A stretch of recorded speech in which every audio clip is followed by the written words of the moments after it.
যুৱ ছাত্ৰ পৰিষদৰ এইবেলি কেন্দ্ৰীয়ভাৱে আমি এই কলিয়াবৰবাসী ৰাইজৰ সহযোগত আমি ইয়াত অনুষ্ঠিত কৰিছোঁ যে অসম জাতীয়তাবাদী যুৱ ছাত্ৰ পৰিষদৰ প্ৰতিটো দৃষ্টিভংগীৰ লগত আমি যদি চাওঁ যে বিষ্ণু ৰাভাৰ যি চিন্তা চেতনা প্ৰতিটো মুহূৰ্ততে প্ৰতিফলিত আহি আছে আৰু যিগৰাকী মহান শিল্পীয়ে আচলতে সমাজৰ প্ৰতিটো শ্ৰেণীৰ হৈ কাম কৰি সমাজখন একত্ৰিত কৰি সমাজৰ মাজৰ পৰা জাতি ধৰ্ম বৰ্ণ নিৰ্বিশেষে সকলো শ্ৰেণীৰ মানুহকে সম অধিকাৰ আৰু সমতা স্থাপনৰ কাৰণে কাম কৰিছিল।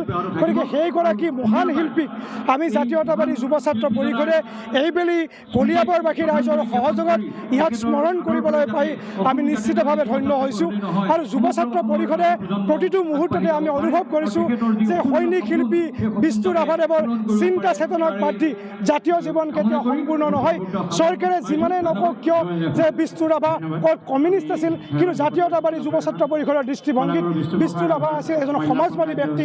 গতিকে সেই সমাজবাদী ব্যক্তিৰ চিন্তা চেতনাক জাতীয়তাবাদী যুৱ ছাত্ৰ পৰিষদৰ প্ৰতিগৰাকী কৰ্মীৰ মাজত জীয়াই ৰখাৰ কাৰণে যুৱ ছাত্ৰ পৰিষদৰ কেন্দ্ৰীয় সমিতিৰ তৰফৰ পৰা প্ৰতি বছৰে আমি কেন্দ্ৰীয়ভাৱে ৰাভা দিৱস অনুষ্ঠিত কৰি আহিছোঁ। আমি আশা কৰিছোঁ যে বিষ্ণু ৰাভাৰ চিন্তা চেতনা আৰু কৰ্মৰাজিক প্ৰতিটো প্ৰজন্মৰ মাজলৈ লৈ যোৱাৰ কাৰণে জাতীয়তাবাদী যুৱ ছাত্ৰ পৰিষদে এই ধৰণৰ পদক্ষেপ গ্ৰহণ কৰি আহিছে।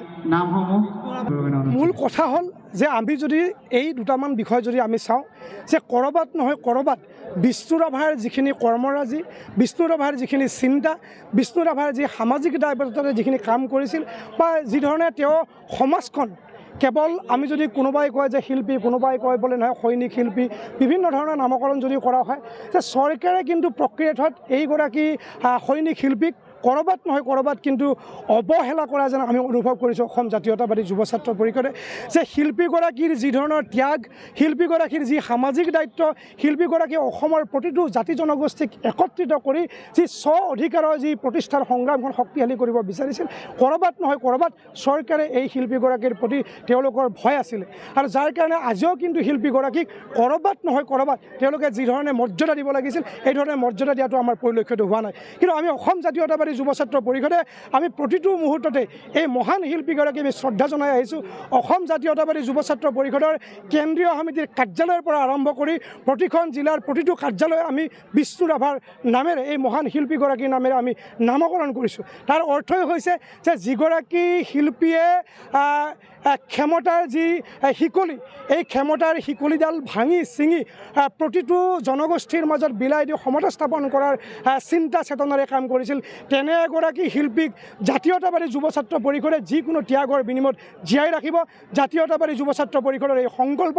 গতিকে চৰকাৰে অৱহেলা কৰিলেও এই শিল্পীগৰাকী জনতাৰ শিল্পী, প্ৰতিগৰাকী অসমীয়া মানুহৰ, প্ৰতিগৰাকী খিলঞ্জীয়া মানুহৰ, প্ৰতিগৰাকী শ্ৰমিক কৃষকৰ তেওঁ মনৰ মগজুত তেওঁ নিজৰ স্থান দখল কৰিছে।